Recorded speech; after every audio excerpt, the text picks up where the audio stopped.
What's up everyone, back for another beer review, and today I'll be reviewing yet another beer from the Fidens Brewing Company, and they are out of Albany, New York, and this is their Orchid. So this is a double IPA that is brewed solely with Nelson Sauvin hops. It comes in at 8% alcohol by volume.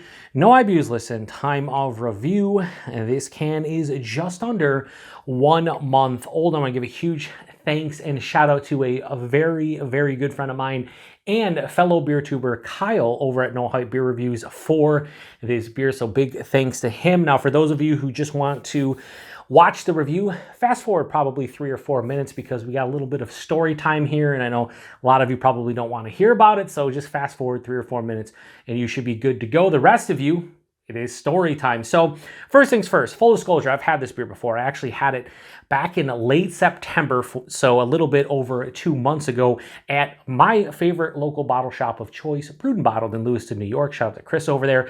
Chris got his hands on a keg of this and Hill Farmstead's Double Nelson. So I got 2 6-ounce pours and compared them. And the winner, surprisingly, maybe not surprisingly, was Hill Farmstead's Double Nelson. However, the body and mouthfeel of this beer was absolutely spectacular and better than the Hill Farmstead offering. The Hill Farmstead Double Nelson was just more robust and just, it had a better balance to it, and the flavors were probably equal, but I just thought that was slightly better. This was still good. I gave it a 4.4 on tap, so it's cool to be able to sit down and review the beer on a fresh palate by itself and give it its proper due, and that's all because of the aforementioned Kyle. Now, recently, and by recently I mean the Monday before Thanksgiving of this year, my dad and I took a day trip to the Albany, New York area, which is about a 9-hour round trip, and the reason for that was because the Canadian Pacific holiday train was actually passing through Albany, and I think they were going to Saratoga Springs, and then I think they were going up to, or Saratoga Springs. They were going up to Plattsburgh and going back into Canada.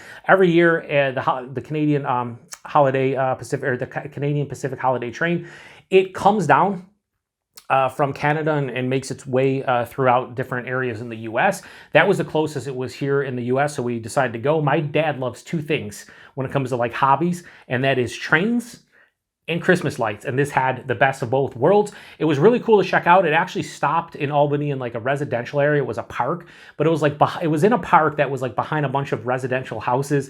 It was cool seeing people like on their steps and like on the patio just watching this thing park there. Basically, it had a bunch of box cars, and each box car had a different like light display, and then one of the box cars opened up and a band was playing Christmas music. About for, I want to say it was like 30 to 45 minutes they were playing music.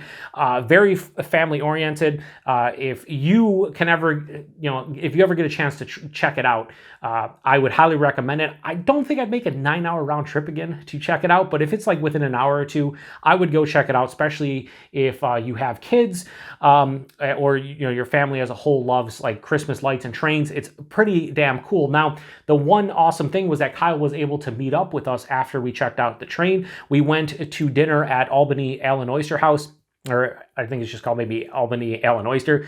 Fantastic food, and amazing tap list, and great company. We talked for about, I don't know, 2.5 hours, and yeah, it was a great time. It was awesome seeing Kyle. I haven't seen Kyle in a couple years since the 2022 BeerTuber Palooza. So it was awesome to hang out with him. And Kyle was nice enough a couple days beforehand to grab me some Fidens because it was on a Monday, and Fidens is closed on Mondays like many other craft breweries. So he grabbed me 7 different Fidens beers. I'll be reviewing 6 of them for you guys. The other one I've already reviewed, so I actually gave that to the aforementioned Chris to enjoy because I don't think he ever had that one before. So anyway, I did hook up Kyle with some beers that I picked up on a recent day trip to the Erie, Pennsylvania and Mentor, Ohio area.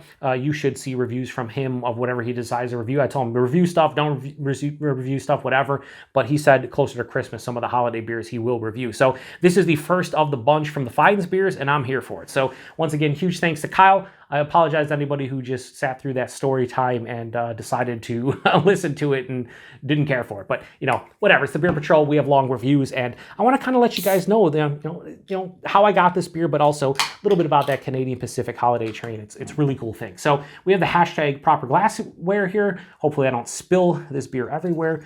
And yeah, that's pouring out like Fidens juice. And I did go a little aggressive. Worst pour ever? Question mark. That is a fucking horrible pour. Let's just be honest here. That is a pretty terrible pour. But I wanted to go a little bit aggressive, thinking I might not get an appropriate head on this beer. Well, in the hashtag proper glassware, this beer looks phenomenal. We got a handful of head.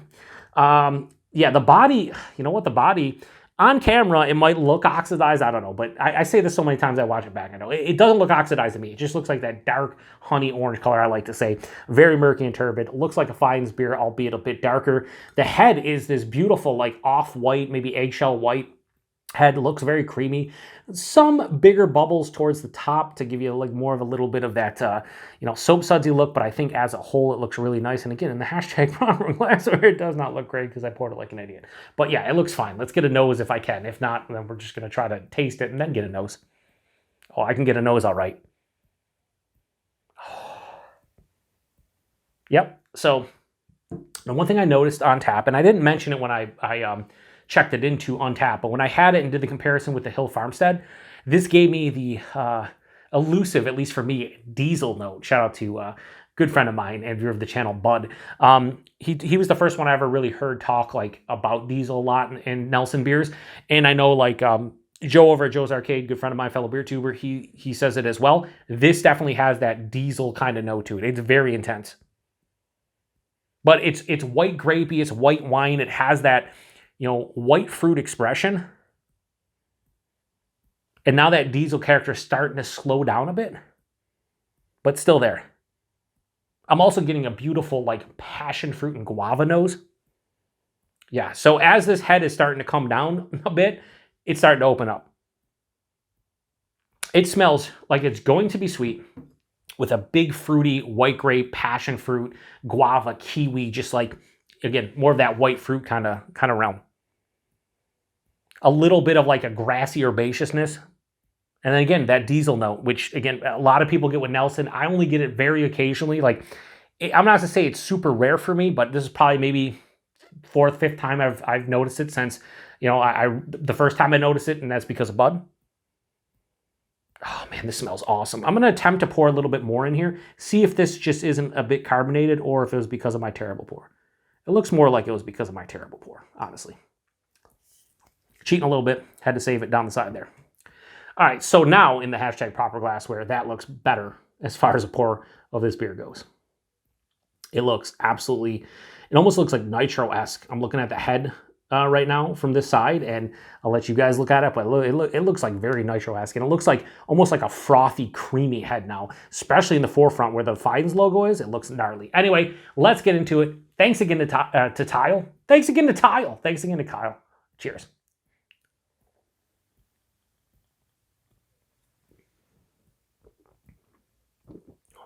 Yeah.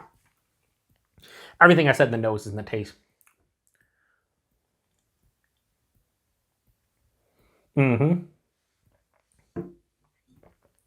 Body and mouthfeel on this beer, absolutely spectacular.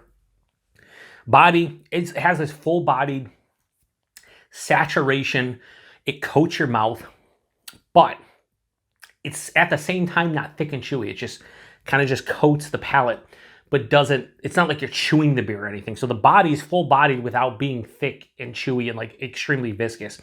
The mouthfeel, it's soft, it's smooth, it's incredibly creamy.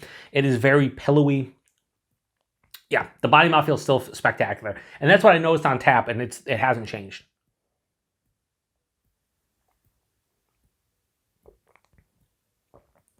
%, so easy to drink. A little bit of a warming in the chest, nothing on the palate. I only know this is a bigger beer because of the body and the mouthfeel. You don't taste the ABV, but you can feel it from the body and mouthfeel perspective. The taste, I mean, Nelson is shining here. That diesel-y note front to back is kind of on the palate, but it's not as big as the nose was indicating.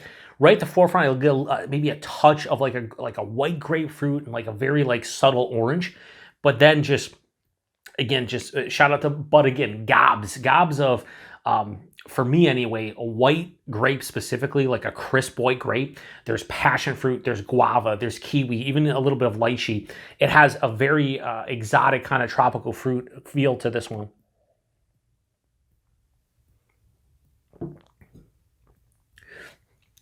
That's pretty much the vast majority of the palate are those tropical fruit notes. On the finish, I get like this white wine dryness, or I'm saying that because of the Nelson, but it has a definite white wine kind of dryness to it. It's firmly dry, mild to moderate bitterness, and I'm left with this like grassy herbaceousness on the finish as well.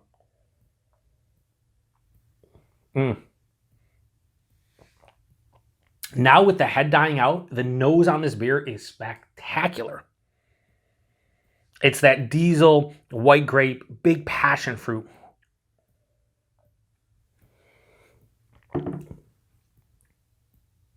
Fantastic beer, plain and simple. I gave it a 4.4, and I might have sold it short a little bit. It's just, the Body Mafia are still just as good, but on a fresh palate, drinking this at appropriate temperature, because when I'm doing it, I just did a quick side-by-side right off the tap. They're ice cold basically. This is not ice cold. Typically when I drink beers like this, I let 15, 20, 25 minutes out of the fridge.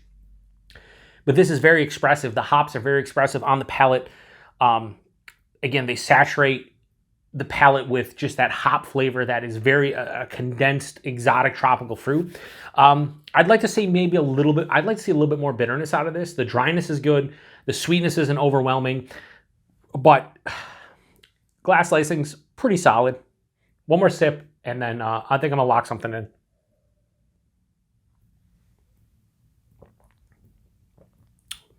Yeah. If you are people say Nelson whore, Nelson slut, I don't know, whatever. Get Nelson boners. Shout out to the aforementioned Joe. If you are somebody who loves the Nelson hop and you have never seeked out Orchid, like, you have to. I know Fidens isn't easy to get, but this is like the personification of Nelson. However, as good as this beer is, as I'm tasting it right now, it still doesn't I don't know. For a Nelson Double IPA, it's probably world class. I'd like to see more bitterness. I think that's the one thing that would really help me out. There is a smidge of hop burn on just under a month old, but nothing substantial, nothing that's building up as I'm drinking it, just a little bit of a feel in the throat. I gave this a 4.4 on Untapped. I gave Double Nelson 4.5. If I was able to ever get my hands on a can of Double Nelson from Hill Farmstead, I'm sure I would probably score it higher. Again, on a fresh palate, it's way different. But I'm going to give this a pretty decent rating because this just kind of nails Nelson as a whole. It's a fucking delicious beer. So Orchid from Fidens, I'm going to go high 4.5, go 4.55. Yeah, I bumped it up 0.15 from what I had it on tap. The main reason is I'm not comparing it to another beer. It's on its own merits. And I don't remember drinking it on the tap, the exotic fruit hitting me as much as it is right now. And it's something about sitting down drinking this at more of an appropriate temperature, but also just, focusing on the beer as a whole really does allow, I think, the beer to shine, and for me to really understand what I'm drinking, as opposed to doing a quick side-by-side as I'm just sitting there and not really breaking it down. So 4.55 Orchid from Nidens. I was combining Fidens and Nelson from Fidens. Or Felsen hops. I don't know. Anyway, thank you, Kyle. Price point availability. I looked up on their Instagram, $5.75 a can. So $23 a 4-pack. They're going great for Fidens stuff. So it's not cheap, but a lot of the hype stuff and harder to get stuff isn't. I would definitely pay $5.75 for a can. Let's just say this: if this showed up locally at Brewed and Bottled and they had cans of it and they were charging $7.50 a can, I would not hesitate to buy this to drink without question. Like, it would be something I'd easily grab. So $5.75 is a pretty good deal. Availability is Fidens. It's pretty much brewery only. I don't think they get anywhere outside. I don't even know if they have ever been on like Tavor or anything like this. You pretty much got to hit up the brewery. Although ever since they opened the new brewery, it seems like, you can get a lot of their stuff throughout the week and whatnot. It's not just like, oh, show up and then it's gone. So if you're ever in the Albany area and you want to hit up Fidens and they're open, there should be some beers available. I don't know if this one would be available, but definitely check them out if you're ever in the Albany area, because they are making some of the best beer in New York State as far as hazies are concerned. I do have a fruited sour from them. They're Blended Dreams, one of the beers that Kyle gave to me. So I'm curious to see what they do with fruited sours. But this is fantastic, and I cannot recommend Fidens enough as a whole. But I'm glad I was able to review this one separate from what I had on tap, because the one on tap was really good, but comparing it to another beer that's, all Nelson, and you're sitting there going back and forth and thinking, like, it was much easier for me to kind of deconstruct this beer and then give an appropriate rating and opinion with the beer as a whole and focusing on a singular beer. I think that's kind of the way to play this one out. Oh yeah, 8%, like I said, very easy to drink, a little bit of warming on the chest. The hop burn that I first noticed is dissipating with each sip, and it's pretty much gone. So just under a month old, there's not much hop burn to speak of. So if you've ever had this beer, post it in the comment section. Let me know what you think about it. I know a lot of you out there have had Fidens before. I'm sure you've had this one. This used to be their, I forget the name of the series, Socratic Questioning. I think this was like number 20 or 21. I think it might have been 21. That was like their rotating one where they're like trying to, kind of like almost like a trial and error type of series. And they decided, hey, we like this version. We're gonna actually name it and throw it out there. So if you ever had that beer, then you've had this one. It's just named differently. So anyway, I'm shutting this one down. Huge thanks to Kyle. Go check out Kyle's channel. I forgot at the beginning, but in the description box, I'll post a link to his channel. But most of you guys probably know Kyle over at No Hype Beer Reviews. I call him the Bourbon County brand stout guy because that's what he is. That's all he reviews is hype beers too, despite his name. Now, he's just such a good dude, and it was a lot of fun chatting with him. And it's really cool that he was able to grab some beers for me from Fidens. So anyway, till the next one, cheers.